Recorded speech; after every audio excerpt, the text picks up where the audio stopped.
the curse. Romans 8:20 has some commentary on that. But one of the things that comes up in this whole topic is, does the bloodshed of animals before Adam sinned alter the doctrine of atonement? And Ken, in your writings, you say that it does have an effect, and tell us about that. Well, let me just say, to start with, by implication, I believe having animal death before sin, because I believe it undermines the authority of Scripture. By implication, it undermines the doctrine of the atonement. Now, let me also qualify that by saying there are people who believe in millions of years and billions of years and believe in death before sin, who believe in the gospel, who are saved, and I would say hold to an understanding of the atonement, I would say inconsistently.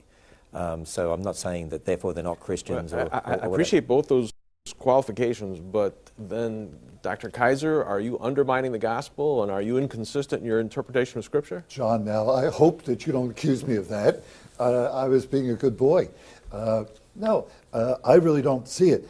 The verse in Genesis 3:21 about God preparing clothing has not 1 ounce to do with blood or of the whole sacrificial system that we see in Leviticus. Leviticus and, well, Exodus on, especially with the tabernacle instructions, we are given a clear statement that to atone means to ransom by a substitute.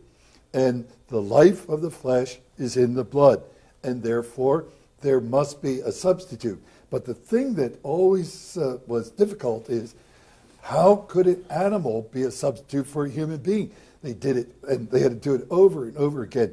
So what we needed was a perfect man, a God-man, who would be a substitute.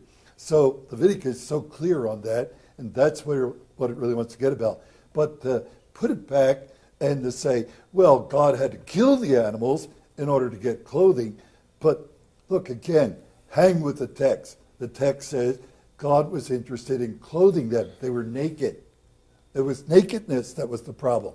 It wasn't blood, nor was it sacrifice at that point. At least that's my understanding of it. Well, what I'm saying is there's a connection all the way through here. What the connection, though? The connection is that the death of animals and a sacrifice related to Christ's sacrifice. So what I'm saying is this. If you're going to believe there was death and bloodshed for millions of years before Adam sinned, then, without the shedding of blood, there's no remission of sin, the life of the flesh is in the blood, and so on.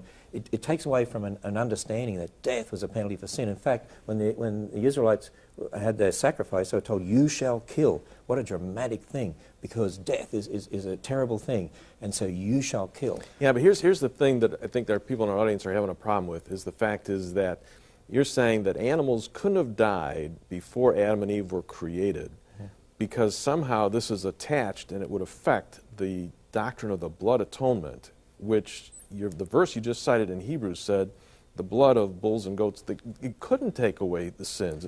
It's because of Christ, not because of the animals. So again, but that's a reference to the Levitical system. But the point is, if there was death and bloodshed before sin, death is not the penalty for sin. Then why would the death of an animal? But the question is, death to human beings, or did Adam sin? I mean, Paul seems to clarify it that Adam sinned and it brought death to humanity. It doesn't say anything about the animals there. That's true, but again, we go back to Genesis, we know they're vegetarian and so on, and God, but the sacrificial system is a picture. It's a picture of